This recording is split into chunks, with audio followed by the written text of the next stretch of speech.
ఇది ప్రపంచంలోనే మొదటి ఆలయం. మీరెప్పుడైనా గొబెక్లీ టెపే గురించి విన్నారా? ఇది సాధారణ పురాతన స్థలం కాదు. ఇది మనుషుల చరిత్రను పూర్తిగా మార్చేసిన ఒక గొప్ప రహస్యం. ఈ స్థలం టర్కీలో ఉంది. ఆశ్చర్యకరంగా ఇది సుమారు 11,000 సంవత్సరాల పాతది. అంటే వ్యవసాయం ప్రారంభం కంటే ముందే ఇది నిర్మించబడింది. ఇక్కడ భారీ రాళ్లతో చేసిన స్తంభాలున్నాయి. ప్రతి స్తంభం మీద జంతువుల ఆకృతులు చెక్కబడ్డాయి. సింహాలు, పాములు, పక్షులు. ఇవి కేవలం కళ కాదు. ఇవి ఒక అర్థం చెబుతున్నాయని పరిశోధకులు భావిస్తున్నారు. మరింత ఆశ్చర్యమేమిటంటే ఈ స్థలాన్ని నిర్మించిన వాళ్ళు ఇంకా గ్రామాలు కూడా ఏర్పరచలేరు.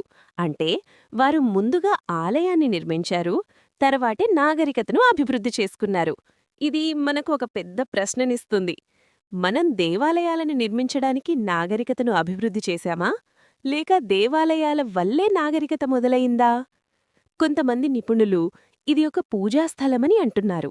ఇంకొందరు ఇది ఒక రహస్య శాస్త్రీయ కేంద్రం కావచ్చు అంటున్నారు. ఇప్పటికీ పూర్తి నిజం తెలియదు, కాని ఒక్క విషయం మాత్రం ఖచ్చితం: గొబెక్లీ టెపే మన చరిత్రను పూర్తిగా మార్చేసింది. ఇంకా గ్రోత్ రహస్యాలెన్నో దాగున్నాయి.